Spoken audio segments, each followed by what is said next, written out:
Hi. Is it rolling? Yeah. Hi, it's Janine Turner. Welcome to Front Porch Philosophy. I'm losing daylight here. I gotta hurry. How you doing? Yeah, hi. Well, let's go retro. Yes. Let's find the art of conversation on the front porch, shall we? Okay. You know what we do here at Front Porch Philosophy? We take a deep breath. Are you ready? Let's take a deep breath.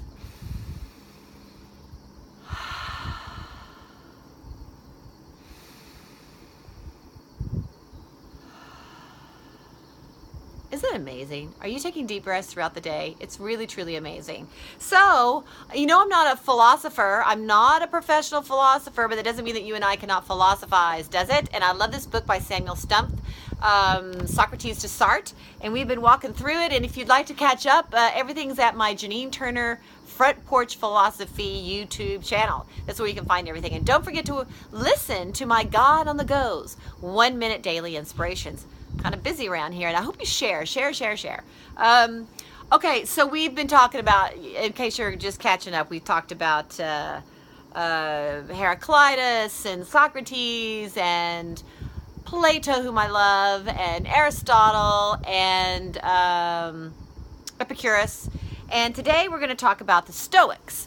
And the Stoics, they were founded by Zeno, 334 to 262 BC, and he assembled his school on the Stoa. And guess what? That's Greek for porch, as in front porch philosophy.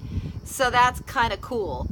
In Athens and and many philosophers were influenced by Zeno. So I'm going to talk a little bit of overarching about what the Stoics tried to achieve.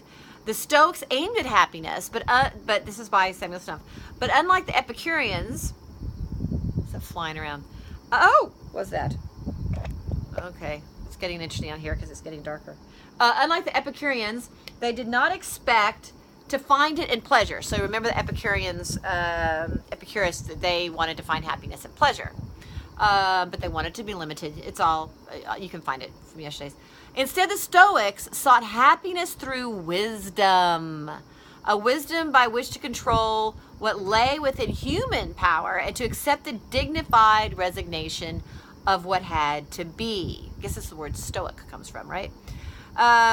Centuries later, another Stoic said, "I cannot escape death, but cannot I escape the dread of it?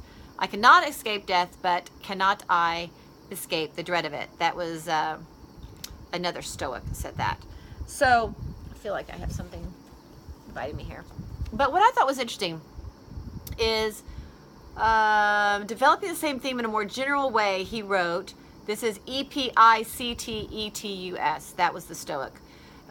Developing the same theme in a more general way, he wrote, quote, "Demand not that events should happen as you wish, but wish them to happen as they do happen, and you will go well." Okay, end quote. In other words, we cannot, that is, control all events, but we can control our attitude toward what happens. I'm going to talk about that in just a minute. It is useless to fear future events, for they will happen, perhaps, I'm adding that perhaps, in any case. But it is possible, well, future events will happen because the future happens. But I mean, I said perhaps because I didn't want you to think every future event was something fearful. But it is possible by an act of will to control our fear. We should not therefore fear events, right? So, two things I want to share on that. One is, I don't drink anymore, and I've learned a lot through going to meetings. And I was 23 years old when I stopped drinking. I never did drugs, but anyway, one of the acronyms is FEAR. False evidence appearing real, fear. And that's really helped. A lot of times of course, with everything we talk about this a lot at Front Porch Philosophy, but with all the negativity and all the fear mongering that goes on out there, how can we not be strangled by it, right? All these things that are in our household and on our phones and in our ears, and it's just so, which is why I'm doing Front Porch Philosophy and why I'm doing my God on the Go's, because I really feel that it's time that we infuse our culture with another sort of mantra. And I'm not talking about safe places or anything like that really at all, but we just need to learn to have an art of civilized conversation again, where we're not basing all of our opinions on 6-second little sound bites, that we have wisdom. We have reason and wisdom, and that we have the art of conversation. So that's what we're trying to seek here. So it's interesting that the Stoics found pleasure through wisdom. And wisdom is something, I think, deep wisdom is something we're missing in our culture today, because we don't take the time. We're too distracted.